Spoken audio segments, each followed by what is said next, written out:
Well, I'm about 25 miles from the Georgian capital on the highway from Tbilisi to Gori, and what I've just seen looks very much like the opposite of a withdrawal. I've just seen 5 Russian armoured personnel carriers thundering down the road past me in the direction of the capital Tbilisi. They were each carrying around a dozen Russian soldiers, so I say that makes an extra 60 Russian troops nearer the Georgian capital than they were when the Russians announced they were withdrawing. We're hearing actually on AFP from Moscow that Dmitry Medvedev has flown to Vladikavkaz, which is near, isn't it, the South Ossetian war zone, battle zone.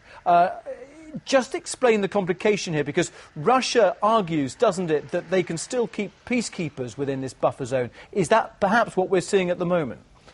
I'm not in a buffer zone. Where I am is well within Georgia proper. Yes, indeed, the Russians do say that they're withdrawing at first to South Ossetia, and they do reserve the right to keep that peacekeeping mission as per the agreement in South Ossetia. They've even said they're going to beef it up a bit. Now, there are two things here. One, the Georgians... I think for Georgians it's an academic distinction when they're on Georgian territory, whether they're peacekeepers or Russian forces. They're for Georgian government, they're Russian armed men, and I don't think the government is going to accept that here. Inside South Ossetia, I think it's going to be a different matter, perhaps the subject of some wrangling over how far the buffer zone will extend. Will it extend beyond the borders of South Ossetia, and how many Russian troops will eventually be stationed there? That said, despite the very strong words of international support from the likes of the United States, Russia did win a significant military victory here in Georgia over the past week or so. So I think the mood in Moscow will be, we're not going to be dictated to, and we shall do this in our own time and in our own way. Briefly, Gabriel, President Saakashvili has fought a very hard PR war on this, giving interviews to the world's press, being met by international leaders as well. What do you make of this slightly more conciliatory tone he appears now to be using when it comes to discussing the situation with Russia?